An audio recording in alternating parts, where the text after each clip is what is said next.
Tere! Mina olen Eija Aus ja sa vaatad Rahvaraamatu sisuhäälingut Raamaturännak. Täna on meil siin külas raamatusaadik ja kogemusnõustaja ja lugeja ja ka baariteraapia õppur, tulevane baariterapeut Kristi Värik. Tere! Tere, Eija! Alustame sellest, nagu me tavaliselt alustame. Kuidas sinust üldse lugeja sai? Ma mõtlesin sellele täna hommikul just, et kuidas minust sai lugeja ja ma ei mäleta. Ma ei mäleta, et ma oleksin kasvanud kodus, kus oleks nagu ülipalju loetud. Mu vanaisad lugesid. Sellega on siuke naljakas lugu, et mu 2 vanaisa elasid koos, kuna nende kaaslased olid lahkunud. Ja siis nad lugesid hästi palju, natuke võtsid viina, aga lugesid hästi palju kogu aeg.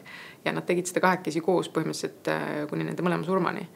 Ja nemad olid mul siuksed lähimad inimesed, kes nagu lugesid ikkagi palju tegelikult. Et ma ei tea, kus see tulnud on tegelikult. Aga mäletad sa lapsepõlvest, noorepõlvest mingeid raamatuid, mis... Ja. Ma mäletan, kuidas ma lugesin, ma ei tea, see võis olla niimoodi, et ma olin alla 10 ja lugesin Tuulest viidud. Ja ilmselgelt ma ei saanud sellest mitte midagi aru vaata. Ja ma mäletan, et ma mõtlesin, et okei, et kui ma kunagi suureks saan, siis ma loen selle uuesti läbi. Sest ilmselt ma olin kuskil kuulnud, et sellest räägiti ja see on tõesti nagu läbi aegade nii kuulus raamat. Aga ma ei ole seda kunagi siiamaani lugenud. Küll aga mul on see meeles. Ja tegelikult ikkagi puberteedist east ma mäletan, et ma lugesin kogu aeg ja nagu meeletult palju. Algklassides ikkagi ka. Nagu kogu aeg ikkagi lugesin. Meil ei olnud vist lihtsalt muud teha.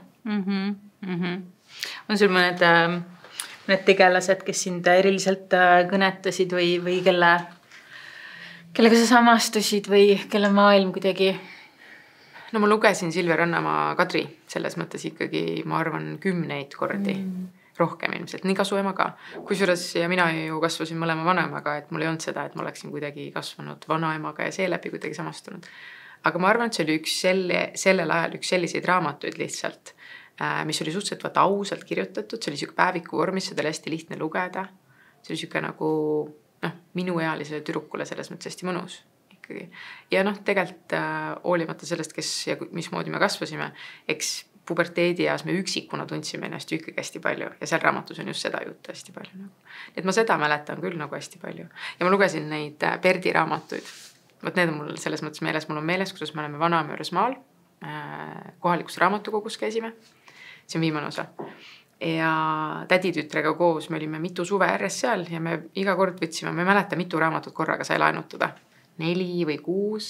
Iga kord laenutasime need raamatut, siis me lugesime need mingi 4, 5, 6 päevaga läbi. Siis me tagasi võtsime uued raamatud. Aga sina... oled ATH kogemusnõustaja, sul on ATH. Kas Pipi Piksuk kõnetas sind lapsena või ei kõnetanud? Pipi Piksuk kõnetas mind lapsena küll selles mõttes. Aga ma mäletan, et ma juba lapsena mõtlesin, et see on ikkagi väga veider raamat. Ja nüüd ma olen... Äkki eelmisel aastal, siis kui meil oli loovkirjutamise kursus, ma ei mäleta, kas ma ütlesin selle välja või ma mõtlesin, et ma olen mõelnud, et ma tahaks kirjutada raamatu sellest, kuidas Pipi on täiskasvanud ja tuleb pereteraapiasse. Sellepärast, et see tunduks mulle nii huvitav, mis Pipist tegelikult tänaseks on saanud. Kes Pipi on, kuidas Pipi elu praeguseks läinud on. Aga lapsena, ma ei mäleta, et ma oleksin temaga kuidagi samastunud, ta tundus mulle kindlasti selles mõttes nagu ta pidigi tunduma. Julge ja kihvt ja löön jalaga ukse lahti ja selles mõttes oli see lahe ikkagi. Et ma vaatasin Pipi multikat. Kas sa tead, mis Pipi täisnimi on või? Mul meelde ei jää, aga ma iga kord googledan uuesti. Lotta, Viktuaalia, Rullgardiina, Eeframi tütar, Piksuk siis, jah. Niimoodi. Mul on see meeles, jah. Ja mu lapsel, vanemal lapsel. Kas Pipar Münta ei olnud ka kusagil vahel? Ma ei tea, tema igatahes ütleb niimoodi, ta ütleb seda igatahes nagu mingi siuke aastas korra, tal tuleb see meelde, ta saab 14. Et kuule, huvitav, kas ma ikka mäletan seda. Aga jah. Aga Pipi oli vahva. Aga mis raamatud veel on sellised, mis sa mäletad enda elust, kus sa oled raamatu kinni pannud ja kus on mingi, et sellepärast ma loengi? Klassikaline Hermann Hesse Stepihunt. Nii. No, millal sa lugesid viimati seda? Tead, sellega on huvitav lugu, et mina olen seda proovinud korduvalt lugeda ja mul ei ole see läinud ja ma tean nii paljusid inimesi, kes on lihtsalt mingi, et stepihunt. Mina ütleks, et see on siuke, see on kergelt ka siukse alkoholiku päevaraamat tegelikult ikkagi, eks ju. Ja eks ta on erinevatel perioodidel mind erinevat moodi kõnetanud ja ma ei ole isegi päris täpselt nagu suutnud näpu peale panna, miks tegelikult. Kui aga küsida, et mis raamat on mind elus kõige rohkem mõjutanud, siis ma olen sellest väga palju rääkinud, et see on see sama Neon musta raamat. Ma tahan olla tema, oli ta nimi vist. Ja see oli nii suvaline ja ootamatu üldse. Ma olin selles mõttes tegelikult sellel perioodil juba ikkagi pigem väga sügavas depressioonis, aga nagu hästi nagu surusin ikkagi ennast edasi ja polnud sellega väga tegelenud. Või olin, aga niimoodi ääri-veeri kombanud, siis läks paremaks kogu aeg, nagu sattus nii samasse auku tagasi. Ja mul oli sünnipäev ja üks mu sõbranna kinkis selle raamatu. Ma polnud mitte midagi sellest kunagi kuulnud. Minu jaoks on see siiamaani niimoodi üllatus, et sellest ei ole saanud mingi Eesti aegade kõige enim müüdud raamatu nagu vaata. Aga ma hakkasin seda lugema peale enda sünnipäeva, ehk siis septembri lõpus või oktoobri alguses ilmselt. Ja ma lõpetasin selle suhteliselt nagu kohe, ma arvan mingi siukse 36 tunni sees. Ja ma peale seda läksin sensusesse, ütlesin, ma ennem ära ei lähe, kui te mulle nüüd aja panete. Ja see on ikkagi mul nagu, sellest on möödas tänaseks ju väga mitmeid aastaid ja see on kogu aeg mul nagu ikkagi meeles. Mul on meeles, kuidas see algab ja see algab ju väga raske teemaga tegelikult juba. Ja kogu see raamat selles mõttes puudutas mind üliväga nagu. Et ma tean, et ta on sinu sõbranna, nii et sa võid talle seda taas öelda, et ma saan aru, et sellise raamatu kirjutamise puhul ennast nii haavatavaks teha tegelikult on ikkagi väga hirmus, aga et see täiega tasus ennast ära. Et ma arvan, et rohkem kui ühe elu see päästis. Et selles mõttes et see on kõige rohkem mind kuidagi nagu kõnetanud ja ilmselt see oligi lihtsalt täpselt sellel hetkel, mida mul vaja oli, täpselt see meeldetuletus nagu. Et see on kuidagi olnud siuke. Meil oli mõni aeg tagasi Rahvaraamatu klubis oli kuuraamat Mehis Heinsaare Läbi hingemaastike ja see on tema selline ööpäevik 2, kus siis on temal raske eluperiood, nagu sügav depressioon ja nagu alkoholismi perioodid ja selline ja see oli esimene raamat, mille suur osa klubilisi lihtsalt jättis pooleli ja tõesti see on väga heaks kiidetud, et jätta pooleli, kui see ei ole sinu raamat ja siis klubis oli ka näiteks üks inimene, kes oli esimest korda seal klubis ja siis ta ütles, et tead, et ma olen praegu täpselt selles kohas oma elus ja siis see raamat, see annab mulle nagu nii palju lootust, see annab mulle, et siis ongi nagu see, et seal võib-olla seal raamatus ei ole nagu, et kui mina hakkasin seda lugema, siis mina olles mingi imeilusal kevadpäeval, minnes ma nii ilus päev, ma istun aeda, mingi päike paistab, ta lahti ja siis nagu mingi külm ämbritäis vett tuleb kaela, mida ma loen, et see on nii kurb ja nii masendav ja nii raske, aga et teine inimene, kes tol hetkel ise oli selles kohas, siis ta kirjeldas seda, et mul oli siuke tunne, et nagu mingi võõras inimene tuli, võttis mul käest kinni ja juhatas mind läbi selle, et siis kuidagi ma olen hakanud ise ka märkama seda, et kui ma lugesin seda sama raamatut mingil teisel päeval, kus mul ei olnud vaimselt nii hästi, siis mul oli nagu mõnus seda lugeda ja siis ma mõtlesin, et on huvitav, kuidas me sellised oleme, et kui endal on halb, siis sa ei taha tingimata lugeda mingit seda hästi toredat, hästi rõõmsat asja, vaid et see on nii toetav, et keegi teine on ka mingis raskuses. Vaata, nii palju öeldakse ka seda, et kui sul on hästi raske või kurb päev, et loegi midagi toredat või pane mingi rõõmus laul peale või nii. Et me oleme ikkagi eos nii harjunud seda kurbust, ebamugavust ja raskustunnet ära nagu lükkama, lämmatama, tühistama, vaigistama seda nagu. Et selle asemel, et selle tundega lihtsalt korraks nagu koos olla. Et minu jaoks oli see ilmselgelt see Neon musta raamatu lugemine oli ju väga valus. See on väga kurb, ma olin ise selles mõttes väga-väga hapras kohas. Selle raamatu puhul ma ütleks sama, et nüüd kui inimesed peaksid selle üles otsima, hakkama seda uuesti lugema, sest ma saan see tegelikult on vist välja müüdud, seda väga palju ei leidu nagu. Et väga okei on, kui keegi selle pooleli nagu jätab, aga pooleli tuleks see jätta võib-olla sellel hetkel, kui sa saad aru, et see on siis, et ongi, et see on nii raske, et ma ei ole kindel, kas ma sellega toime tulen. Mitte sellepärast, et see on lihtsalt raske teema, mida lugeda.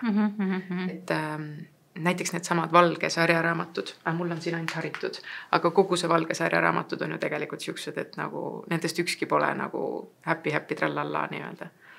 Et jube raske on lugeda neid raamatuid ja aga samal ajal mulle tundub, et need autorid tegelikult on nagu väärt, et nende lugusi ju loetakse. Nemad on ju seda kogenud, seda läbi elanud. Et selles mõttes ma arvan, et nende kõikide kurbade raamatuga on täpselt see, et neid ei saa lihtsalt kõrvale jätta, sellepärast nad on kurvad. Aga millised, on sul veel mingisuguseid selliseid raamatuid, mis võib-olla hoolimata sellisest ebamugavast teemast on kuidagi juhatanud mingisugusesse uude kohta? Need ennevalt mainitud valgesarja raamatud on vist kõik sellised minu meelest ausutades. Need kõik siuksed, et need on kohati rõvedad ja vastikud ja sul on nagu õõvastav isegi lauseta lugeda, sest et nende puhul on ju see, et sa tead, et see ei ole välja mõeldud, vaata, et need on päris inimeste päris lood. Aga need kõik on sellised, see haritud on kindlasti üks top 1 minu meelest. Ta on erinevates nagu maailma toppides nii-öelda ka, et 100 raamatu hulgas, mida inimene peaks lugema selles mõttes. Ja ma mäletan, et ma ostsin selle Järve keskusest raamatupoest ja mu auto oli parklasse pargitud ja ma hakkasin seda nagu poest ära tulles niimoodi nagu lugema kohe. Ja siis ma läksin autosse ja ma istusin autosse ja ma lugesin, siis ma ütlesin, et mul on 75 lehte siin autos lugenud, et ma tegelikult peaks koju nagu minema. Ja siis ma mingi, et mul on 1 peatüki veel. Ma ei tea, palju siin nüüd lehekülgi on. Ütleme siuke ümargus, et natuke üle 400, esimesed 100 ma lugesin selles mõttes seal autos ikkagi läbi, et ma ei suutnud seda nagu kuidagi käes panna. Ma ei suutnud nagu uskuda, et see võib päris elu olla. Ja see, mismoodi seda Arastaga kirjeldab ja kui ilusti ta sellest kõigest räägib, hoolimata sellest, kui karm ja nagu tegelikult kohati täiesti ebaõiglane ja vale see oli. Et inimesele, kes sellest raamatust midagi ei tea, mis sa ütled lühidalt, millest see räägib? Okei. See räägib ühest perekonnast, kus see isa on, ma ei tea, kuidas selle kohta nüüd õigesti öelda, tema isa valmistub nii-öelda maailma lõpuks kogu aeg. Selle kohta on tegelikult mingi eraldi väljend, mida ma ei hakka siin eesti keeles praegu ütlema, sest ma ei ole päris kindel, kuidas see on. Ja nad elavad põhimõtteliselt nagu kuskil keset metsa, kõigest eemal, neil ei ole mitte mingisuguseid lepinguid, mitte millegagi, sest et ta isa kardab kogu aeg, et kõik nagu nii-öelda lendab õhku ja ta valmistab just kogu aeg selleks et maailma lõpp tuleb. Nii et lapsed ei käi koolis, nad ei saa mitte mingit haridust, ta isa usub asju, mis kindlasti ei ole tõde ja realistlikud üldse nagu. Ja see Taara tegelikult minu meelest ta läks isegi lõpuks ikkagi ülikooli, sest et ta kogu aeg hoolimata sellest, mida talle siis nagu suruti ja räägiti, sai aru, et kuskil tegelikult on see maailm, mis on nagu päriselt ka ikkagi olemas. Et see on siuke nagu kohati siuke sektist vabanemise lugu ainult, et see sekt on su enda perekond nii-öelda hästi tugevalt. Ja, ta on väga-väga huvitav. Ma ei tea, kas oled ise seda lugenud? Ei ole. Väga hea. Miks? Ma ei tea, see on täpselt siuke raamat, mille kohta kõik inimesed on nagu mingid et nagu see pole vist kedagi külmaks jätnud. Ma ei usu, jah. Ja siis mida peab üks raamat tegema? Täpselt seda sama. Vahet ei ole, kas see jääb su vihaseks või see jääb su endast välja või see jääb su kurvaks või kurjaks või sa nagu oled täiesti, et issand jumal, see autor on lihtsalt loll. Vahet ei ole selles mõttes, see reaktsioon on ju tegelikult oluline. Aga see on lihtsalt mõnusalt kirjutatud tegelikult hoolimata sellest, et see teema on raske ja kurb ja siuke nagu südant lõhestab vahepeal. Aga kuidas sina lugemist valid? Ma arvan, et nagu üks õige ATH hakkas ikka, et see, mis seal nagu leti ääres tundub lahe, et ma väga tihti ma ei loe kaane nagu tagust, vaid ma vaatan nagu, et see tundub lihtsalt nagu ilus raamat, mida ma tahaksin lugeda. Siis ma võtan selle kaasa. See on mul küll, et ma jälgi teiste nagu mingid soovitusi ja mingid toppe ja asju tavaliselt väga tihti. See on sotsiaalmeedias on see veidi võimatu, et sulle jõuab ikkagi mingisuguseid asju. Aga mul on väga paljude asjadega see, et kui mingi asi on hästi populaarne, siis ma ei taha seda lugeda. Ja ma loen seda siis nagu hiljem. Filmidega mul on täpselt samamoodi. Mingi siuke trots, mingi põhimõtteline jonn lihtsalt. Et õnneks mul on ka raamatuklubi ja siis seal ma loen ikkagi neid asju, mis siis tulevad nagu välja ka näiteks see Urmas Vadimaa, aga alguses ei tahtnud lugedes kõik kiitsid seda, aga siis kuna see oli meil raamatuklubi raamat, siis ma ikkagi okei, et ma loen siis ka ära. See oli väga hea ilmselgelt tegelikult. Et aga muidu ma valin hästi palju ühtesti selle järgi, mis mind kuidagi kõnetab. kutsub, ma ei tea, kas see kõlab natuke liiga huult, aga mulle tõesti tundub, et mõnikord nad ju kutsuvad. Ja hästi tihti satub ikkagi täpselt see raamat, mida sul on vaja. Täpselt see, mida sul sellel hetkel on ikkagi vaja, et see raamat sulle ütleks. Et jah, ma olen hästi raamatu usku. Et ma väga paljudesse asjadesse ei usu, ka raamatutesse usun. Et sellepärast on mul terve jala pikkune tätoveering raamatutest ka ikkagi. Mis see tähendab? Kunagi lugesin mingi tsitaati, et tänu sellele, et ma loen, ma olen elanud 1000 elusid. Ja siis ma neid sõnu ma ei tahtnud kuidagi kirjutada, aga see raamatuhinnik tundus mulle täpselt sama sümboolne. Lähe. Täiega vahva, jah. Aga lugedes seda Urmas Vadi Kuu teist poolt ja olles siin terapeudi väljaõppes. Minu küsimus oli, et kas Urmas Vadi on tegelikult sala- ja pereterapeut.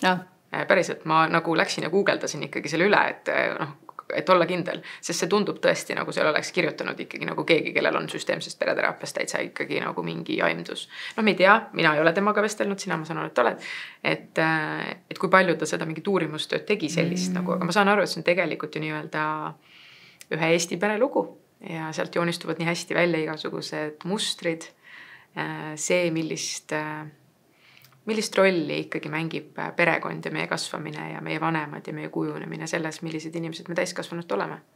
Et üksta kõik, kui palju me tahame öelda, et ma ei tea, ma olen enda lapsepõlve asjadega teinud rahu või ma olen, ma ei tea, oma vanematele andeks andnud. Üks asi on seda öelda, teine asi on see, et kas sa saad päriselt seda aru, kas päriselt jõuab sulle nagu siia kohale sisse. Sest mina olen kogu aeg öelnud, et näiteks et oma isikliku elu pealt, et ma ei ole enda vanemate peale vihane.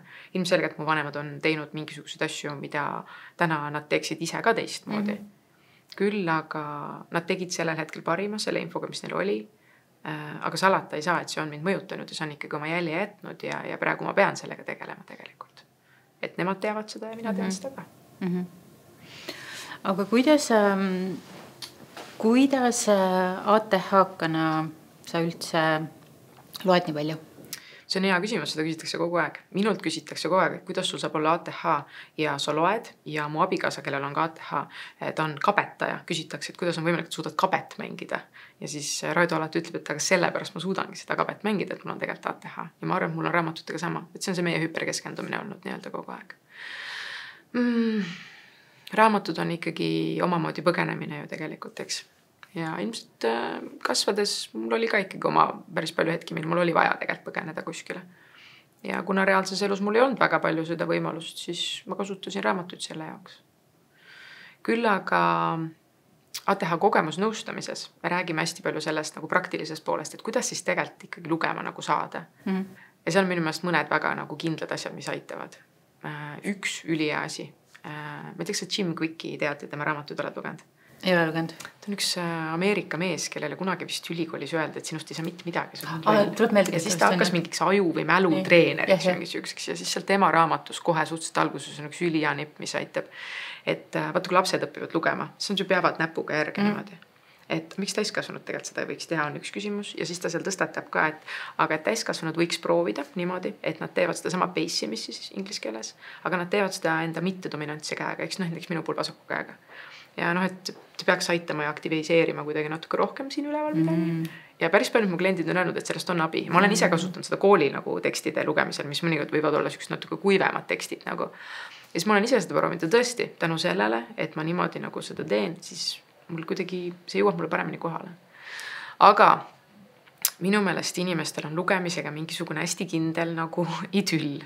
Ja see on alguse saanud siukestest USA filmidest, kus naised tulevad töölt koju, valavad nendele klaasi külma veini, istuvad tugitooli niimoodi, eks ju, ja siis nad võtavad selle raamatu ja pleedi ja mingi kamina ees loevad. Ja ATH-kad proovivad sama teha kogu aeg. Aga vaata, ATH-ka puhul on ikkagi see, et kui su keha ei ole füüsiliselt saanud liikuda, kui ta tulebki oma ala kontori töölt koju, su keha on terve aja olnud natukene nii-öelda siukses sunnitusasendis ja su aju ka, sa oled maskinud. Siis sa lähed koju ja siis sa proovid nagu veel kuidagi kopeerida või maskida mingisugust asja. Ilmselgelt sa ei suuda keskenduda. Seega näiteks nõustamises me hästi palju alustamegi klientidega sellest, et teeme niimoodi, et enne kui sa lugema hakkad, sa kõigepealt harjutad endale sisse mingisuguse liikumisvormi. Ja siis sa kõigepealt liigud ja liigutad ennast ja enda keha füüsiliselt. Väsitad ennast natukene füüsiliselt ikkagi ära, et sul ei oleks seda nagu ma ei suuda, seda tunnet vaata sees. Ja siis sa korra proovid istuda. Võib-olla sa istu siis diivanile, vaid sa istud kuskile mujale selles mõttes. Aga et need on kaks sükst esimest asja, millest me alustame. Ja 3. ülioluline asi minu meelest. Miks inimesed kogu aeg tahavad lugeda neid raamatuid, mida teised ütlevad, et nad peaksid lugema? Et hästi palju on seda, et mulle meeldib küll lugeda, aga ma loen mingit sükest nagu suvalist ilukirjandust. Mis siis ma ka? Et kus see reegel on tulnud, et me peame lugema nagu mingisugust kogu aeg hästi ennast harivat kirjandust. Nagu. Iga kirjandus on hariv kirjandus. Yeah. Et sealt on hästi palju seda nagu mingisugust kummalist valehäbi. Ja, ma olen täiesti nõus sellega. Okei, mulle vahepeal tundus, et äkki see on ainult kuidagi minu peas nii. Siis ma klientide pealt nagu vaatasin, et hästi palju tuleb seda ikkagi. Siis ma ütlen ka, et ära vali raamatut sellega, mis seal topis on, vaid vali sellega, mis sind kõnetab. Nagu, kui see on, ma ei tea, hilisteismelistele mõeldud armastusromaan 17-aastastest, loe siis seda, kui see paneb sind lugema selles mõttes. Loe üksta kõik, mida sa tahad lugeda. Nagu. Loe koomikset või ma ei tea, animet või mida iganes lihtsalt. Et lugemisel on tõesti ajule ja närvisüsteemile nii palju positiivseid mõjusid, et umbes kui sa ei loe siukest, ma ei tea, hästi tiipi, hästi kurba, hästi, ma ei tea, et siis, aga jah, et seda valehäbi ka, et ma ei tea, inimesed ka vist eeldavad, et ma loen ka ainult Dostojevskit tõde ja õigus on ka kogu aeg ees. Et siis ei julge mulle rääkida võib-olla mingisugustest nagu mingitest huvitavatest asjadest, aga et just neid huvitavaid asju ma kuulen mingi, siuke raamat, nad tegid mida seal raamatus? Jah, vaata, aga see oli ka minu reaktsioon, kui sa kirjutasid, et kuuled, et äkki tahad podcastis. Mul oli ka, aga kui sul käivad seal mingid inimesed, kes loevad päris raamatuid ja mul on siin Perdi päevikud. aga tegelikult ongi see, et mulle ise endale siis ütlesin neid samu asju, mis ma enda kliendile ütleksin, et et tegelikult on ju niimoodi, et lugemine on sulle midagi. Sellega ei pea teistele mitte midagi tõestama. Et see on sinu enda asi. Ja täpselt seda tulekski teha lihtsalt nagu. Siis kui mina alguses sain ATH diagnoosi, siis mul oli mingi, tuli selle psühholoogi juurest ära ja siis mul oli mingi ei. Obviously mul ei ole ATH, sellepärast. Mul on väga normaalne. Sest ma olen romaanikirjanik, nagu sa ei saa olla romaanikirjanik ATH. Ja siis mul läks, siis ma niimoodi hakkasin mõtlema, et oot, aga et see, kuidas ma romaane kirjutan, et see on nagu klassikaline ATH. Aga siis mõtlesin, et ma ei saa olla ATH, sellepärast, et ma olen lugeja. Ja siis mul oli see mingi, et aga näita nüüd mulle, kuidas sa loed raamatut. Mina loen raamatut niimoodi. Mul on voodi kõrval, on 60 raamatut. Ja siis, kui mul tekib see aeg, et ma saan lugeda, siis ma võtan ühe raamatu, ma loen ühe lehekülje, võtan järgmise raamatu, loen ühe lehekülje, võtan järgmise raamatu. Natuke siit ja natuke sealt. Jah, et siuke nagu, et ongi see, et ma loen ühte ja siis mul tekib see mingi FOMO, et mingi nii, aga ma tahaks see, mis seal teisest toimub. Ja siuke, et aga mul oli ju see üks raamat, kus oli see. Või et näiteks, et kui ma loen aeglast romaani, siis mul tekib, et aga ma tahaks seda, kus ma õpin seda ajuteadust või ma tahan seda, kus on sellest, ma ei tea, rock'n'rolli ajaloost või et siis tahaks kõike. Tahaks kõike kohe hästi kähku nagu vaata. Ja mul tekib ka vahepeal muidugi lugedes see. Eriti siis vaata, kui ongi, et ikkagi mingisugused raamatud on siuksed, millest nagu igal pool räägitakse. Kui sa lävid ju teiste lugejateks, kõik räägid, sul tekib mingid, ma ei olegi jõudnud seda lugeda, ma pean hästi kiiresti ära lugema, et sul pole, siis ma saan uuesti võtta. Minul on see, et ma loen ära nagu vaata, aga teised ütlevad, et siis ma hakkan seda raamatut lugema, siis ma hakkan seda, siis ma unustan nagu ära vaata kõik. Mina loen korraga umbes 2-3 raamatut. Üks on mul siuke tavaliselt, mis ongi hästi mõnus siuke minu jaoks nagu mingi ajaviiteraamat. Ja neid ma loen niimoodi, et kõik küsivad ka, et kuidas sa jõuad nagu lugeda igast asjade kõrvalt. Mina loen niimoodi, et ma jalutan näiteks autost poodi, mul on raamat käes. Siis ma seisan liftis, mul on raamat käes. Igal pool, kus ma nagu seisan või olen või pean ootama, siis mul on raamat käes lihtsalt nagu. Ja siis ma jõuangi seda lugeda tänu sellele ikkagi. Ja siis mul on tavaliselt siuke mingi öökapi raamat, mis on siuke nagu ka ajaviite raamat, millel on võib-olla natukene, võib-olla on mingisugused õpetlikumad sisu nagu ka.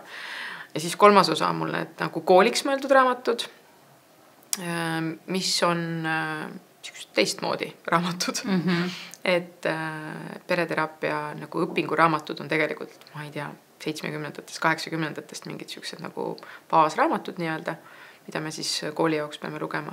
Ja nende lugemisel ma pean nagu näpuga järge natuke pidama, sellepärast, et see tekst võib natuke kuiv olla, aga samal on seal nii palju sisu nagu, eks ju. Et see on hästi palju nagu seda kuidagi enda sisse võtma ikkagi, et see kohale jõuaks. Mina lugesin seal kogemusnõustaja õppes oli ka siuke paar siukest väga õudset raamatut, mis oli vaja lugeda. Aita ja vari. Jah, Aita ja vari. Me ei soovita seda raamatut, mitte kumbki me ei soovita. Võib-olla mitte jah, võib-olla see ei ole see, mida nagu peaks täna võtma, et tähendab õigel hetkel, õigel inimesele. See on väga, aga vist meile. Ja teistele soomlastele võib-olla. Aga igal juhul see oli vaja kooli jaoks ära lugeda ja siis teades nagu kuidas ATH aju selle dopamiiniga toimetab, siis ma tõmbasin elus esimest korda oma need telefonimängud. Ma pole varem endal lubanud seda teha, sest ma tean, et kui mul on midagi sõltuvust tekitavat, siis ma lähen sinna. Ja siis see oli täpselt niimoodi, et mängisin seda mingit mängu telefonis, siis tuleb on ju minut aega neid reklaame, siis ma suudan täpselt nagu 3 lehekülge seda Aita ja varju lugeda, niimoodi mingi nii, okei, ahah, nii, jess. Jah. Nagu kogu aeg peab olema ikka siuke nagu piits ja präänik nagu vaata nii-öelda. Aga ma lugesin mingi 2 päevaga selle raamatu läbi. Kusjuures see on mingi nii paks raamat. Ma ei tea, see on mingi 100 midagi lehekülge vist. Lihtsalt, vaat see on halb asi, mida ei saa teha. Et kui kirjanik kirjutab iga peatüki lõpus, me tuleme selle juurde tagasi. Ja ta ei tule mitte kunagi, mitte ühegi selle asja juurde tagasi. Mul oli kogu aeg nagu, mina lugesin hästi kiiresti sellest läbi, ma kogu aeg ootasin, et ta tuleb tagasi ja ta ei tulnudki, ja siis mul lõpuks oli nagu läbi väga hea siis. Et ja võt see on raamat, mida võib-olla kiirendusega, kui ma saaksin seda kuulata kiirendusega, siis oleks hea. Sest audioraamatuid, nii vähe kui ma neid kuulan, neid ma kuulan kiirendusega. Välja arvatud õhtuti, kui ma kuulan aeglustusega. Nagu uinumise mõttes. No mina kuulan üldse magama jäämes, ma ei saa kuulata nagu üldse siukest nagu teksti, ma kuulan mingisugust Sleep Zone podcasti hoopis nagu vaata. Aga muidu jah, näiteks neid, kes audioraamatuid, kes ei suuda näiteks lugeda ja proovivad audioraamatud, et see on tegelikult ikkagi päris hea nipp küll proovida nagu seda kiirust kogu aeg endale juurde panna. Mida kiiremaks sa selle paned, seda rohkem sa ju pead sellele keskenduma. Tegelikult, eks ju. Eks siis su ajus nagu ATH ajus eriti tegib nagu, et huvitav, okei, nüüd kas ma magasin midagi maha, sa suudad sellele tänu sellele rohkem keskenduda, see ei muutu sul süükseks nagu taustamüraks nii-öelda. Seda võib proovida neile, kes ei suuda nii-öelda nagu raamatut lugeda, aga tegelikult ikkagi tahaks.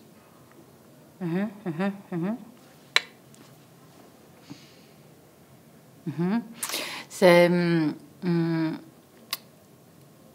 üks asi, siis kui mina sain selle ATH diagnoosi, siis mul psühholoog ütles, et nüüd ongi see hetk, kus sa pead hakkama oma keskendumisvõimet treenima, et see ei ole see, et sa lihtsalt oledki nagu et lihtsalt ongi ajus 200 ohvi, kes neid taldrikuid kokku panevad, ja siis ühelt uksalt teisele kogu aeg ronivad röökides, et sinu töö ongi siis nüüd nagu pikendada seda keskendumisvõimet.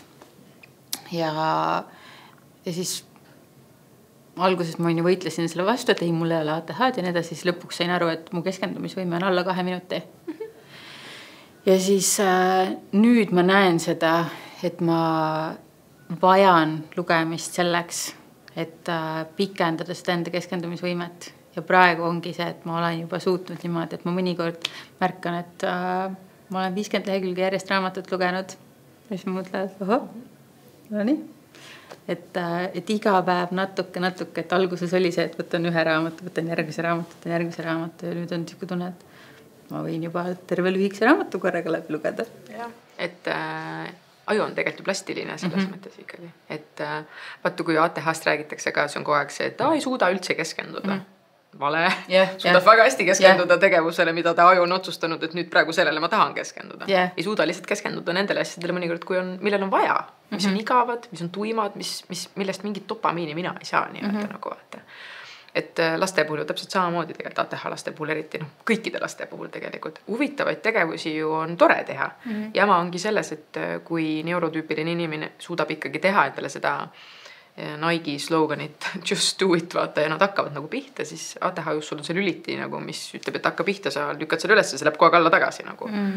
Et lugemise puhul on täpselt niimoodi, et inimesed istuvad, võtavad selle raamatu, eks ju, siis nad teevad niimoodi, nad loevad selle 1 lehekülje läbi. Okei, ma ei saa aru mitte midagi, mis ma lugesin, siis nad hakkavad uuesti lehte lugema. See on mingi, nüüd ma olen juba närvis vaata ja see on 3. kord ja see ongi kõik alla antud. Aga samal ajal hästi tihti, ma ei tea, see on 2 varianti, kas ümber on nii palju segajaid, et see juba tõmbab fookuse emale või siis vastupidi, ümber pole mitte ühtegi segajat ja nii ka igav on, vaata. Et seda on see, et iga ATH-kast lugeja võiks hakata aru saama, et missugust keskkonda tal on vaja. Näiteks õppimise puhul ka vaata, mõni ütleb, et tal peab olema täielik vaikus. Mõni ütleb, et tal on tegelikult kõige parem, kui ta läheb kohvikusse ja tal on see taustamüra, aga mitte midagi ega kedagi, kes otseselt ju teda kõnetaks tegelikult. Lugemisega samamoodi. Proovige siis lugeda erinevates kohtades, ma alati enda klientidele ütlesin. Et proovi lugeda kodus, proovi lugeda, ma ei tea, raamatukogus, proovi lugeda kohvikus, bussis, jalutades. Leia enda jaoks üldse see koht siis selles mõttes, kus sa suudad natuke rohkem ja natuke paremini keskenduda. Ja ka see ongi see, et nagu sa ütlesid, et mõnikord ongi, et lugesin juba mingi 50 lehte. Ja need, kes ei suuda 50, alusta siis 3, alusta 5 ja 7 tegelikult, vaata. Et need sammud oleksid ikkagi piisavalt nagu suured, aga mitte ebarealistlikud, sest ATH ootused ise endale nagunii on ebarealistlikud.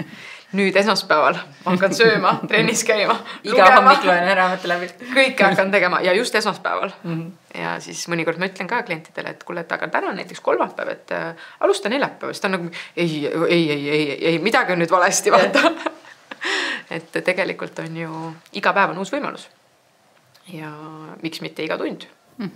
Et miks üldse peab ootama nagu, et miks ma pean ootama homset hommikut, et hakata korralikult sööma, kui ma täna jätsin enda töögikorrad vahele. Miks ma ei või täna lõunas seda siis juba alustada. Ja lugemisega täpselt samamoodi. Et ma nüüd ei ole täna, ma pidin hommikul lugema, aga ma ei lugenud, siis ma ei loegi täna üldse. Aga loe siis täna õhtul või loe päeval. Leia mingi muu hetk siis lugemiseks. Mul on ka mõni tuttav, kes ütleb, et ta saab väga hästi lugeda siis, kui telekas ja raadio mõlemad mängivad. Ja mul on lihtsalt nagu mingi, sa teed nalja, see ei ole võimalik. Mina olen lugenud igal pool ja vanasti, tõesti nüüd, kui ma mõtlen nagu peaaegu 20 aastat tagasi, eks kui mul on umbes 18, siis mul oli üsna nagu tore sõbrannade punt, kellega me käisime kogu aeg nagu ikkagi klubis peol. Vees ja hollikas ja need, kes on minu vanused, ma ei tea, kuidas täna tegelikult üldse on, aga vanasti oli Hollywoodis oli niimoodi, et VIP-ruum oli siit trepist üles minnes. Ja ma läksin alati sõbrannadega peole ja mul oli väga tihti tegelikult ju kaasas mingisugune raamat. Ja ma olen lugenud seal Hollywoodi VIP-i WC-s. Ma olen lugenud seal trepi all ja garderoobis. Ja täpselt samamoodi täiskasvanuna. Ma käisin mõned aastad tagasi, käisime Viirelaiul ühe nagu sõbranna sünnipäeval. Ja keset seda pidu mul oli lihtsalt, et ma ei suuda, ma olen nii väsinud lihtsalt sellest kõigest. Ja siis seal saab Viirelaiul ka sellest peamaja all, saab trepi all on siuke diivan. Ja siis minu ümber oli pidu ja mina lugesin enda raamatut seal selles mõttes. Täpselt sama. Et lihtsalt, vaata, see ongi sinu ja minu meetod tegelikult ennast laadida. Seda kõike on lihtsalt nii palju, ma ei suuda sellega toime praegu tulla. Mul on 10 korda lihtsam, ma korraks võtan selle raamatu. Ja kõik on mingi, kuidas sa suudad lugeda, kui sinu ümber siuke asi toimub. Seda mu ümber võiks päriselt toimuda, ma ei tea, mis ma ei pane mitte midagi tähele. Ma olen hoopis teises maailmas juba. Mina elan hoopis teist elu kellegi teisega koos seal raamatus praegu. Olgu see siis 10, 15 või 20 minutit, aga ma tunnen, kuidas mu aju puhkab. Ja mul on seda vaja. Ja see, mis sa enne rääkisid sellest, et 2 asja, et ühelt poolt rääkisid sellest, et kodus ei olnud võib-olla eeskujusid, kes loevad ja teiseks see, et meil on tekkinud see idüll, ma ei tea, filmidest, et tuled koju ja siis pleed ja veiniklaas ja nii. Et ma sain aru, et mul on ka see mingi ideaal sellest, et kuidas ma loen ja et mul on ideaal sellest, et milline ma olen emana ja siis ideaal selline, milline ma olen lugejana ja siis ma sain aru, et aga mu laps ei näe mind lugemas. Sest mina tahan lugeda vaikuses, rahus, mitte keegi mind ei sega ja ma tahan ema olla selline, ma olen üleni oma lapsele pühendunud. Ja siis nüüd ma mingi pool aastat tagasi sain sellest aru, et ma pean hakkama oma lapse nähes lugema selleks, et mu lapsest tuleks lugeja. Et siis nüüd ennast õpin ümber, et mingi, et emme loeb. Ja armas taipamine selles mõttes, vaata. Eks see ongi, emadus nagu nii on üks suur kooskasvamine nagu nii tegelikult selle lapsega. Et mina mingil hetkel ka hakkasin tegelikult ju lugema nagu e-lugerist. Ma arvan, et mul võis siis vanem laps käia äkki eelkoolis. Ja siis ma mäletan, et see eelkooli õpetaja ütles, et tead, kui on võimalik, et ta nägi, et ma lugesin, et aga lugege mõnikord ikkagi raamatust ka nagu. Siis ma mõtlesin tõesti nagu, et lapse jaoks ei ole võib-olla mingil hetkel, vaata, kui ta on väiksem nagu väga vahet, et kas on mingi tahvel või tema ei saa, kas sa mängid või loed või mis iganes. ja lõpuks on see olnud, et mul on küll e-luger, ma kasutan seda mõnikord reiside ajal, sellepärast et see on lihtsam kui oma raamatukuhja kaasa pakkida, aga minu meelest ma ei tea, millal see juhtub, et ma suudaksin nagu raamatutest loobuda. Mulle tundub see nagu mingi tükikese äraandmine endast ja ma ei taha seda teha ja ma ei näe nagu ka sellel otseselt põhjust tegelikult.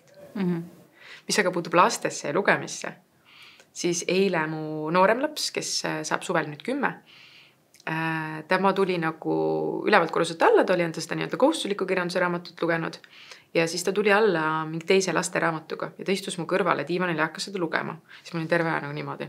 Ma ei liiguta, ta loeb. Talle ei meeldi väga lugeda, ta on täiesti matemaatikalaps, tal on tuli lugemine väga raskelt selles mõttes nagu.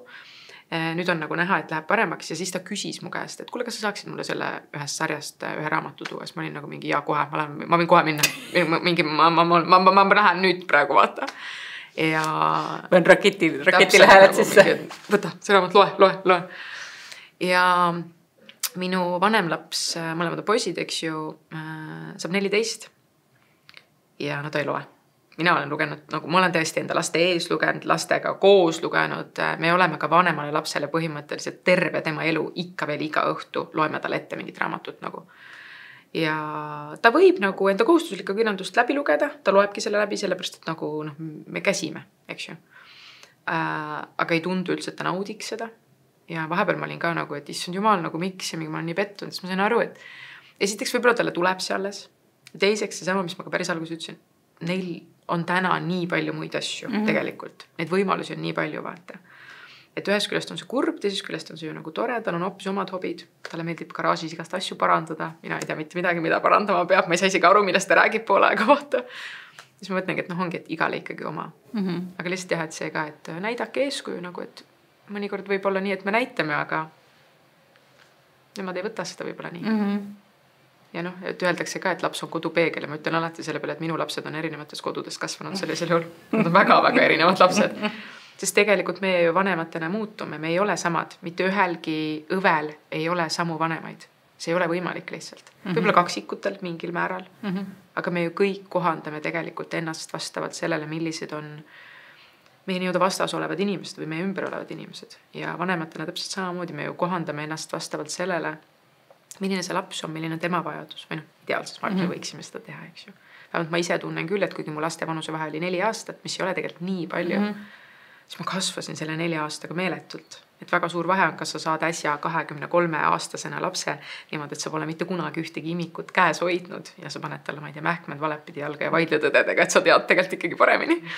Või sa saad lapse siis, kui sinu ümber on juba teisi lapsi olnud need 4 aastat. Et jah, see oli siuke väike kõrvalpõige, nagu ikka, väike side quest. Aga kas oled sa ka enda huvi mõttes enesearengu žanri lugeja? On jah, mingisuguseid asju, mida ma olen nagu lugenud selles mõttes, et igasugused praegu siuksed nii-öelda pop-psühholoogia raamatuid ju tegelikult tõlgitakse suht palju. Üks on see Mina versus aju vist näiteks oli üks. Mingid siukseid nagu, neid ma võin nagu täitsa lugeda küll. Aga siis on Erakordse elu kood või mis iganes nende mingi teiste raamatute siukeste nimed on. Nendega on niimoodi, et mul peab olema hästi nagu õige meeleolu. Ja see raamat ei tohi olla minu jaoks kirjutatud siukses noomivas toonis. Mõnikord nad on vaata siuksed nagu. Aga muidu ma ikkagi loen tegelikult ka ATH raamatuid, ma olen ikkagi nagu, mis on eesti keele tõlgitud, näiteks ma olen proovinud ikkagi kõik ära lugeda lihtsalt nagu erialasust huvist ja nagu mul tõesti on endal huvitav. Aga see ei ole ju mul siuke nagu kõige lemmikum nagu, aga ikkagi ma arvan, et 6 ikkagi siuke 1-2 sellise žanri raamatut ikkagi jõuab mu nagu lauani nii-öelda.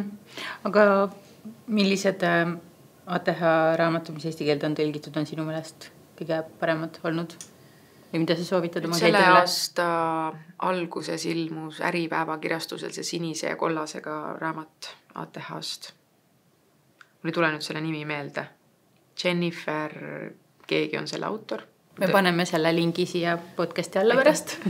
Et see on väga hea selles mõttes ja mulle meeldib ikkagi ATH 2.0. Et minu meelest see on üks selles mõttes nagu parimaid raamatud võib-olla eesti keeles. kuigi taaskord on ju USA nagu baasil nagu kirjutatud, ehk siis seal on natuke erinevaid asju ju meie jaoks. Aga ta on üsna konkreetne, ta on teaduslik, ta on asjalik ja ta on kokkuvõtlik. Ma olen ATH osas selles mõttes ikkagi hästi kaitsev. Et ma tean, et on Gabor Mate raamat. Tahtsin küsida selle kohta. Jah, et tal on erinevaid neid raamatuid. Ma arvan, et sellega on täpselt nii, et seal on väga palju asju, mis on täiesti asjakohased, täiesti sobilikud, täiesti õiged. Seal on väga palju nippe, mis tõenäoliselt päriselt aitavad. Seal on infot, mis lohutab ja mis pakub tuge.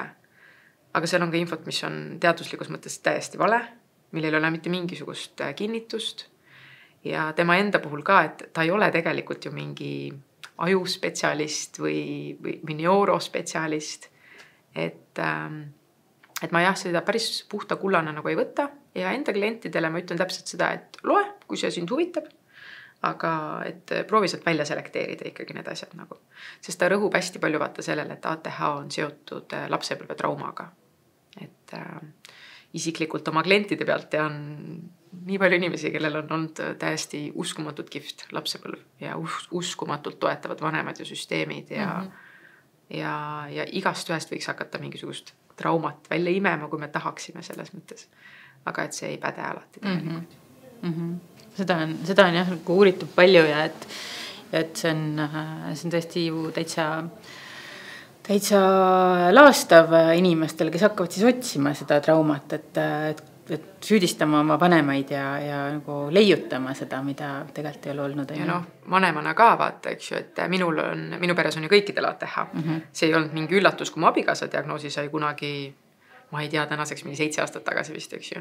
Seepärast ei olnud ka üllatus, kui meie vanem laps diagnoosi nagu sai. Aga hoolimata sellest ja tegelikult ma olen ju kunagi töötanud, kui ma noorsootööd õppisin, ma töötasin tegelikult ju lastepäevakeskuses, kus oli ülipalju ATH diagnoosiga lapsi. Mul ei olnud kunagi mingisugust tabuarvamust või mingisugust nagu isegi eelarvamust sellistele nii-öelda laste või üldse inimeste kohta, kellel on ükskõik mis diagnoos tegelikult. Ja kui mu enda laps selle diagnoosi sai ja mina temaga koos siis muidugi, mis mul oli sama, et mingi lõpetage ära, mul pole mingit ATH-d, siis muidugi ma süüdistasin ikkagi tegelikult ennast veits. Hoolimata sellest, et mul oli olemas kõik see info. Ja kui ma oleksin samal ajal sattunud lugema mingit raamatut, mis räägib sellest lapsepõlve traumast, siis ma mõtlen, et kas see oleks tekitanud rohkem kasu või kahju. Ja ma arvan, et kui inimene on ikkagi väga hapras kohas, siis see teeb tegelikult ikkagi rohkem nii-öelda kahju. Üks raamat, mis on ühe Rootsi perekogemus on ükski pere pole saar äkki, mis räägib ühest Rootsi pere, seal on ATH ja autismispektri nagu kogemus mõlemad siis. Ta ei ole täna selles mõttes enam asjakohane väga, et täna see diagnoosimise teekond on muutunud, ma ei ole kindel, mis aastal ta kirjutatud on. Aga sealt raamatust ma kujutan ette, et saavad lihtsalt väga paljud vanemad just seda sama, mida neil tegelikult oleks vaja, seda teadmist ja tunnet, et ma ei ole selles kõiges üksinda. Seda sama kogevad tegelikult ikkagi ka teised ja see ei ole minu süü. Ma võin kõik endast teha, mis minu võimuses on, aga ma ei saa enda lapse aju lihtsalt nagu ümber switchida. See ei käi lihtsalt nii. Ma kogemusnõustamises ka ja tegelikult ka pereteraapias küsin mõnikord enda perede ja klientide käest, et kui sa saaksid siis valida, et kas su lapsel näiteks oleks täiesti nii-öelda tavaline aju või selline aju, nagu tal on, või näiteks kliendi enda käest, siis väga väike osa ütleb, et jah, nad tahaksid seda tavalist aju, aga see on alati seotud sellega, et ma lihtsalt tahan, et mul oleks kergem või ma lihtsalt tahan, et mu lapsel oleks kergem. Siis tegelikult see ATH aju eripära ja see, kui palju ta juurde annab ja rikastab, on ikkagi, see on tegelikult ikka lahe. Ja ma alati ütlen, et kui te võtate ette mingi Forbesi top 500 või lihtsalt inimesed, kes on teinud maailmas päriselt mingisuguseid asju, suuri asju, mis te arvate, mitu protsenti neist ikkagi spektril on nagu vaata. Et meil on vaja erinevaid inimesi. Meil on kõiki erinevaid inimesi vaja. Aga lihtsalt, et kui erinevusest rääkida, siis meil on väga vaja seda. Ja mul on hea meel, et sellest rohkem räägitakse ja ma ei ole nõus, et tegu on üle diagnoosimisega. Sa mainisid, et baariteraapia, pereteraapia õppes on väga palju selliseid ka vanaaegseid õpikuid, aga kas on mingeid häid enesearengu raamatuid, suhteõpikuid, mis on ilmunud populaarteaduslike eesti keeles viimase, ma ei tea, 10 aasta jooksul? Need on tegelikult üsna palju selles mõttes, aga mul meenuvad praegu just viimased kooliraamat, mis on seotud lapse ja lahutusega hoopis. Meil on teema, ongi laps ja lahutus, näiteks on üks selles mõttes vist üsna hea raamat, mida soovitatakse nagu. Tegelikult neid raamatuid on kindlasti väga palju veel. Neid igasuguseid raamatuid, mis on abiks, inimestel on hästi palju, et sa saad pärast edastada need nimekirjad ka, aga nende raamatute lugemise puhul alati tasub ikkagi nagu meeles pidada, et need raamatud on siuksed üldised, et neid ühtegi nendest raamatust, olgu see siis suhtest, paarist, lapsest, no mitte milleski tegelikult. Mitte ühegi puhul ei saa nüüd mõelda, et see on täpselt 100% vaata mulle kirjutatud ja see on täpselt 100% see, mis mind aitab nagu. Et nendest tasub võtta kaasa täpselt see, mis on vaja kaasa võtta ja jätta kõrvale see, mis tegelikult sind üldse ei kõneta ja mille puhul sul tekib nagu, et ei tunne. Et usaldada natuke seda enda sisetunnet ka. Et hästi kergesti ma näen praegu minnakse nagu kaasa. Okay. Vaata sotsiaalmeedia annab ka sellele mega palju hoogu, meil on kõikidest asjadest on, kõik väljendid on tegelikult siuke ülekasutatud. Iga mees, kes ei ole enda tunnetega kontaktis, ei ole võib-olla nartsissistlik tegelikult. Tal on lihtsalt võib-olla mingid siuksed jooni. See on väga palju erinevaid põhjuseid. Kõik asjad ei ole traumapond. Et natuke lihtsalt kriitiliselt suhtuda sellesse, et mida see nii-öelda meedia, sotsiaalmeedia meie ümber nii-öelda jagab.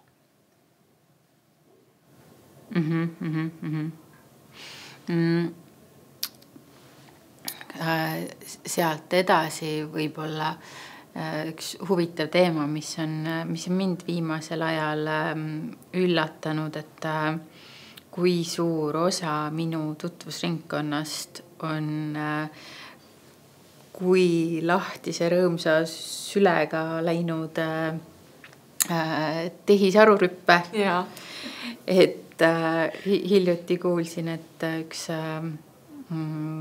tark naine tutvusringkonnast, et et jess, et tead, et mul see üks trauma siin, millega ma olen siin tegelenud, on ju, et olen siin käinud, mäletad, käisin selle psühholoogi juures ja käisin selle psühholoogi juures, et nüüd ma enam ei pea kellegi juures käima, et nüüd mul on see tehisaru ja siis, et tehisaruga on niimoodi, et sa saad talle öelda, et palun nüüd tegele sellega minuga nagu mingi selle jungistliku. Ja, sa saad öelda talle suuna nagu kätte. Ja siis nüüd tegele sellega nagu, ma ei tea, see Eesti tuntud tegeleks, on ju, terapeut, võib-olla terapeut on ju, võib-olla terapeut on ju, siis nüüd tegele nagu see koolkond tegeleks või nüüd tegele nagu mingid need hingeravitsejad tegeleks ja nii.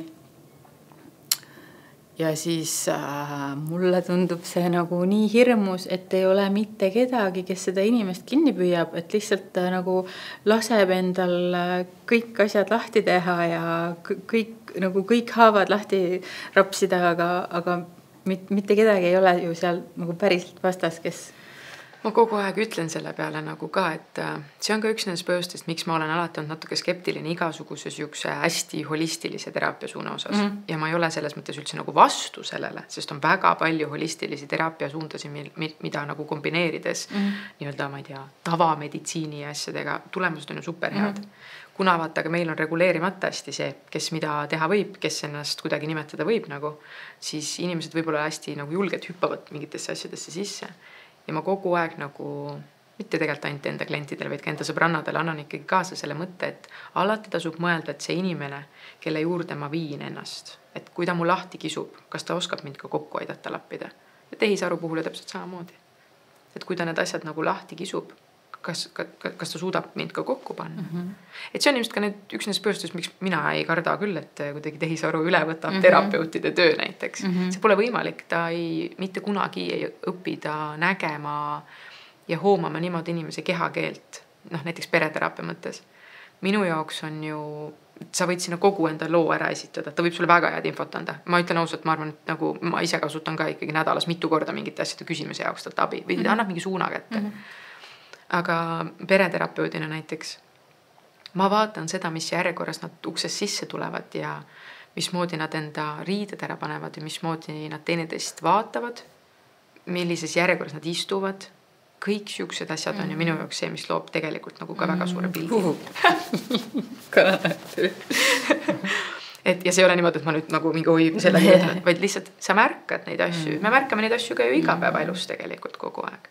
Aga tehisaru selles mõttes ju seda ei märka ja inimesed ise enda suhtes ei ole ju objektiivsed. Me ei suuda ise ennast objektiivselt ju tegelikult sinna niimoodi sisestada, et mina tegin nüüd seda ja ütlesin seda ja olin täpselt selline ja reageerisin täpselt nii. Meil on ainult meie reaalsus ja see on väga okei. Meie reaalsus ongi väga okei. Aga terapeut päriselt aitab need kaks võib-olla väga erinevat reaalsust kuidagi niimoodi kokku sobitada, et need oleksid mõlemale okeid. Tehisaru selles mõttes teeb nagu tubli siukest nagu tööd. Kas ta on lõpuni usaldusväärne? Ei, kindlasti mitte. Tuleb sul ette loetud raamatutest, ilukirjandusest mõni tegelane, kellega sul oli mõnus kulgeda selles mõttes, et sa lugemise ajal mõtlesid, et psühholoogiliselt nagu nii mõnus karakter, kellega koos siin raamatus olla? Neid on kindlasti selles mõttes hästi palju tegelikult olnud. Küll aga vaata, see on vist ju üsna ilmunud siin just see kummaline Sally Diamond. Kas oled sa ei ole lugenud? Ei ole lugenud. Siin umbes 3. lehel see Sally ütleb, et ma ei ole autist, et mu isa on selle üle kontrollinud. Ta isa on terapeut seal raamatus. Ja siis, kuna see on just mul, ma 2 raamatut tagasi lõpetasin just selles, sellist tuli mul kohe meelde. Siis, esiteks, võib-olla ta tõesti ei ole autist, aga ma pakun, et võib-olla on küll, aga mul oli temaga küll selles mõttes väga huvitav nagu koos, et ma olen ise ka ikkagi pigem siuke autistlik ATH-kas, eks ju. Ja see, kui rigiidne ta mingites asjades on, kõnetas mind nii väga, et see teistel inimestel oli nii nagu närvi ajav võib-olla. Ja samal ajal minu jaoks oli see nagu nii loogiline. Teine, üks hästi huvitav tegelane nüüd. See Lilledele värsket vett. Seal oli selle peategelase mees, siks mootorratta kogu aeg sõitis, kes oli emotsionaalselt hästi distantsil, hästi kauge. Ja meie raamatuklubis kõik olid nagu mingi, et mees oli nõme ja tahes mind närvi. Selliste meestega ma samastun päris hästi. Mul on väga raske enda emotsioonidega nagu kontaktis olla. Ma ei ole olnud kunagi tegelikult siuke, kes nagu endale seda lubab. Mulle pole seda ka kunagi õpetatud tegelikult. Ja ma alati sellistes raamatutes samastun pigem nende inimestega, keda teised peavad ebameeldivaks. Ja ma ei tea, kas see on seotud sellega, et ühes küljest ma tunnen neile kuidagi kaasa. Ma saan aru, miks neil niimoodi on. Ja teises küljest ongi see, et ma ei ole ise kindlasti ka kõige lihtsam tegelane. Ja ma ei arva, et muidugi peaks ka olema. Aga jah, et neid erinevaid tegelasi on hästi palju olnud, aga need on alati pigem siuksed, kes teiste jaoks on need, keda nad kunagi ei valiks võib-olla. Et igasugustes, mul on üsna palju siukest Skandinaavia krimkat ka. Täna enam tegelikult mitte vaata, kui neid ikka mingi 4 aastat lugedes, nad lähevad tegelikult nagu ühte nägu kõik. Aga nendes on alati ka keegi, kes tõenäoliselt on spektril ja mängib siukest kõrvalist rolli. Ja ma pigem alati nagu samastun selliste inimestega. Aga see raamat meeldis sulle? Väga. Millest see räägib? See räägib Sallist, kelle isa sureb ära ja Sally teeb täpselt nii, nagu ta isa ütles, et pidi tegema, aga lihtsalt nagu see oli tegelikult siuke nagu sõnakõlks. Tegelikult ta isa seda päris nii ei mõelnud. Ja see jutustab loo selles, kuidas ta üldse selle oma isani jõudis, kes tegelikult oli tema kasuisa hoopis. Ja see on hästi huvitav lugu selles mõttes, et see on psühholoogiliselt siuke nagu huvitavalt kirjutatud, kaasahaarav ja mõnus. Ja samal ajal see on hästi inimlik ja lihtne. Et see on õõvastav ka veidi. See on nagu ikkagi, temas on hästi palju siukest, mis mulle nagu meeldib. Mul on alati niimoodi. Ma saan esimesest leheküljest aru, et kas see on see raamat, mida ma ei saa nüüd käest ära pandud. Ja kui sa seda nagu vaatad, ja vaata seda esimest lehtes, ma arvan, et sa koged seda sama. Okei. Et mulle meeldivad praegu ilmselgelt eriti oma õpingute tõttu ja töö tõttu igasugust perekonnalood lihtsalt. Ja see oli selles mõttes ka tegelikult ju perekonnalugu. Aga mis see žanr on?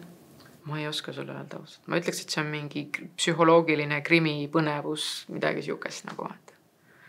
Ja sellepärast mulle meeldivad väga ka perelugudest rääkides lihtsalt, et mulle meeldivad väga igasuguhused siuksed, need Urmas Vadi olid selles mõttes väga hea, eks ju, et see oli perelood. Ja kuna mulle igasugused perelood nagu väga meeldivad, siis sellepärast üks mu läbiaja kõige lemmikumaid nii-öelda sarju on see Karulinna sari. Ja mulle lihtsalt Bachmann meeldib väga. Ta on lihtsalt nii nagu, ta on nii vimkasi täis. Ta on lihtsalt nagu, ma ei oska isegi kirjeldada. Mulle tundub, et see on siuke mees, kellega ma võiks istuda ja ma võiks lihtsalt kuulata teda. Ta võiks lihtsalt rääkida. Ma lihtsalt oleks terve aja mingi et see on väga kihvt ja see, mismoodi perekonnalood lahti rulluvad, kui nad näitab seda erinevatest vaatenurkadest tegelikult. Nagu ma ütlesin, kõikidel nendel pereliikmetel on ju ka see sama, neil on oma reaalsus kõikidel ja meie reaalsused tihti peale oma vahel ju ei klapi. Ja võt, siin on tegelikult, ma arvan, veidi seda sama ja siin on ka seda sama. Mul oli ülemisel aastal oli nii äge kogemus, et ma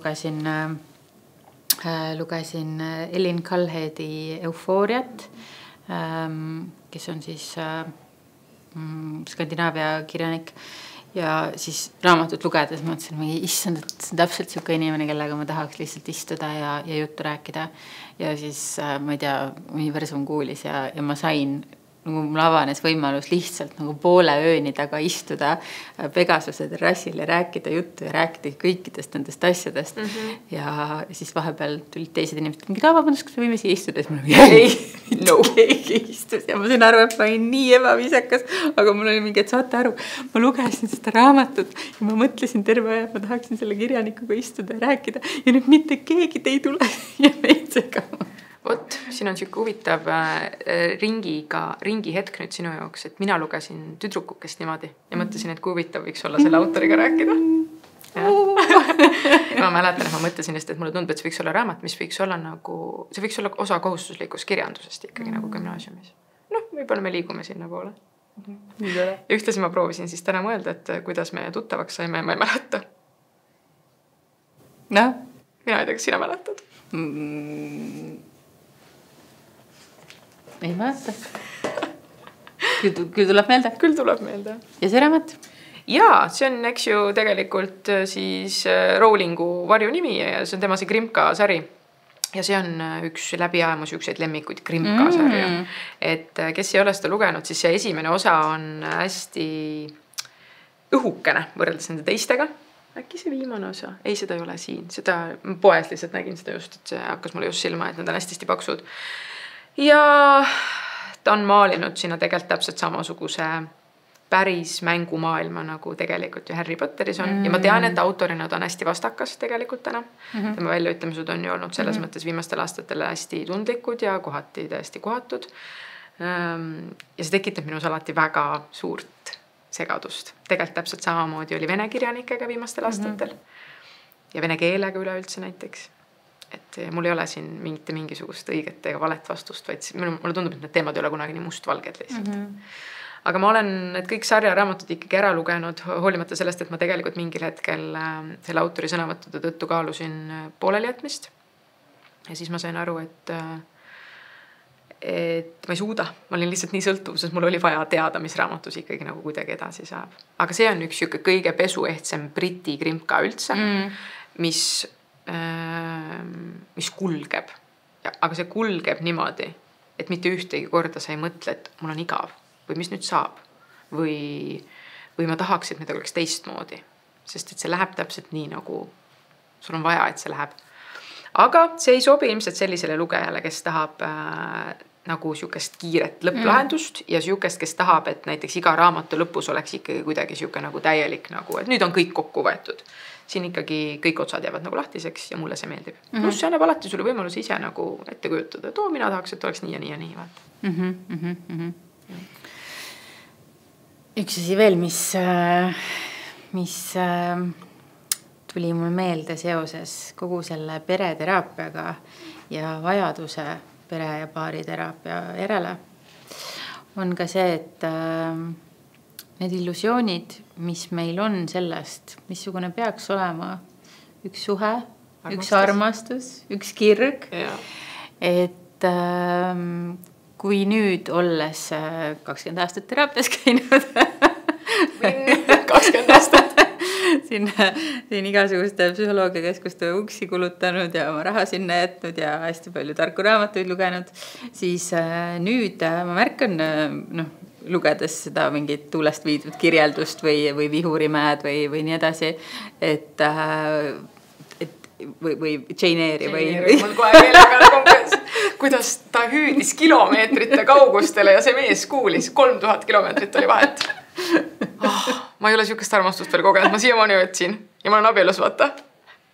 Miks miks me nagu, ma olin nii nagu, ma ei tea, kuidas eesti keeles nagu siis haaratud sellest kõigest. Mul on see Jane Eyre hetk nii hästi lihtsalt meeles, ma mäletan, et ma oma voodis magamistoas lugesin seda. Ma ei tea, kui vana ma võisin siis olla, ikkagi 12 ilmselt. No midagi natuke vanem vist ikkagi. Ja ma mäletan, kuidas ma mõtlesin, et see ongi see. Nii peabki olema nagu vaata.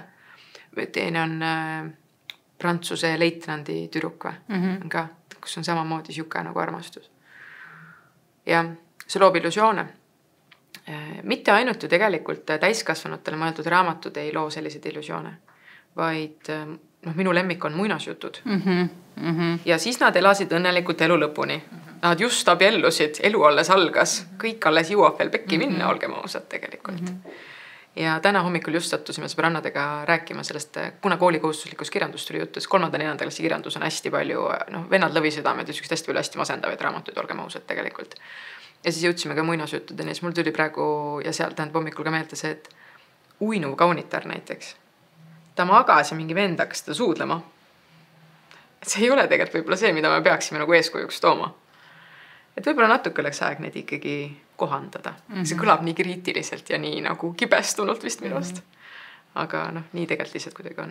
Mul ka vahepeal tekkis täiesti allergia muinasjuttude vastu, täiesti viha, et oma tütrele seda lugeda, et mees päästab teda. Ja ainus eesmärk ongi, et lihtsalt abielluda, et ükskõik kellega, sa ei tea sellest mehest mitte midagi, kellega ta abiellub, lihtsalt peaasi, et abielluda. Peaasi, et ilus king on, mis jalga. That's it. Mitte midagi muud polegi su elus vaja, kui lihtsalt ühte meest. Me kõlab nagu me oleks hästi vihased feministid siin praegu kahekesi. Ma ei ole tegelikult ausalt. Lihtsalt neid illusioone on nii palju ja raamatutes on seda eriti palju. Ma loen üsna palju ju teismelistele või sükestele mõeldud kirjandust nagu ka. Hästi tihti nüüd kõnetavad nende kaanepildid muideks. Lihtsalt seepärast need näevad kuidagi nii ilusad ja rõõmsad välja. See on minu jaoks lennuki kirjandus tavaliselt. Ja mulle hullult meeldib, et viimase aja raamatutes on hakanud tulema seda just, et probleeme on ka esinenud. Ja see on nagu nii tore olnud. Ja probleemidega on vaja tegeleda ja siukene on võimalik tegeleda ja mitte, et kohe on lahku ja kohe on nagu mingi. Ja, et meil on ka Eestis ilmunud erinevate terapeutide, laadsete, toodete poolt erinevaid raamatuid, mis kõnelevad hästi palju lahkuminekutest ja sellest, kuidas siis lahku minna ja millal lahku minna. Ja nende peaaegu kõikide läbiv joon on minu jaoks olnud see, et kui see mees sinu kõiki vajadusi ei täida, siis see pole lihtsalt see mees, keda sul on vaja. Nagu, ja siis mul on ka üksikuid meeskliente, kes ütlevad, et ma ei tea, mida ma pean veel tegema ja mul ei ole enam mitte midagi endast rohkem anda, et mismoodi nagu. Et võib-olla selle asemel, et kogu aeg vaadata seda, et keegi teine peab sinu vajadusi täitma, võib-olla tasuks ikkagi peeglisse vaadata ja küsida, et kas ma ise üldse oskan enda vajadusi täita, kas ma üldse tean, mis mu vajadus tegelikult on. Kas ma ise olen üldse aru saanud, mida ma tegelikult tahan. Ja kui ma ise sellest aru ei saa, kuidas ma saan teiselt inimesest seda oodata. Mitte isegi talle öelda, vaid eeldada ja oodata, et ta teab täpselt, mida mulle pakkuda. See on nii ebaõiglane. Ja pereteraapias tuleb seda palju küsimust, et millal on siis, ma ei tea, õige aeg lahkuda või millal on õige aeg, ma ei tea, ära minna või kas me peaksime lahku minema. No esiteks, mitte ükski pädev terapeut ei ütle mitte midagi selle peale. See ei ole meie koht mitte mingisuguseid vastuseid anda. Aga enda isiklikus elus ja enda abielus, ma olen olnud abielus nüüd kohe 14 aastat, mis tundub, nagu ma oleks olnud lapspruuts, ma olen ikka veel 25 vaata. Me oleme kuidagi oma abikaasaga jõudnud selle kokkuleppeni tegelikult. Et see on ikkagi see teineteise valimine iga päev.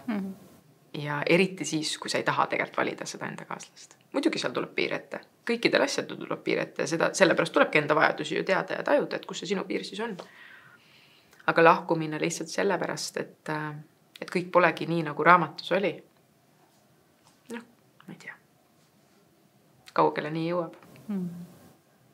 Aga eks need on ämbrid, mis inimestel on vaja endale ära kolistada, teekond, mis inimestel on vaja endale ära käia.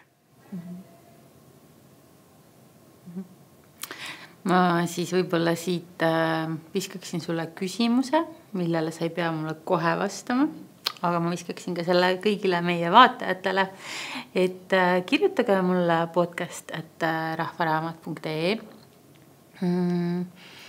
raamatutest, kus on teie meelest selline äge armastus või mis on teie jaoks olnud sellised unustamatud armastusromaanid või lood, või need ei pea olema isegi romaanid, et võib-olla need on hoopis sellised dokumentaalsed lood või on need tõesti enesearengu raamatud, populaarteaduslikud raamatud, et raamatud, kus teie jaoks on selline armastust käsitletud kuidagi õigesti.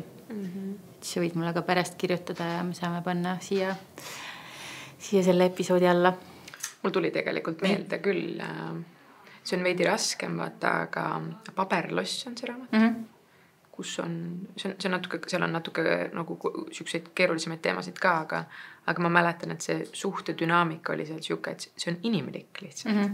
Ja need on need olulised hetked. Võt selles samas Karulinna triloogias on ka väga palju siukest nagu inimlikku suhet. Mitte seda, et me oleme 20 aastat abielus olnud, kõik vajub ära ja siis me läheme lahku sellepärast, et me ei oska midagi teha, vaid mis siis teha, kui me oleme 20 aastat olnud abielus ja me tegelikult tahaks koos, aga me ei oska ja keegi pole meid õpetanud ja mismoodi siis edasi ikkagi minna nagu. Väga mõnus. Aitäh sulle tulemast, Kristi. Aitäh sulle. Ja loodan, et saite palju mõtlemisainet täna ja ka mõnusat lõdvestust peale ja ilust lugemist.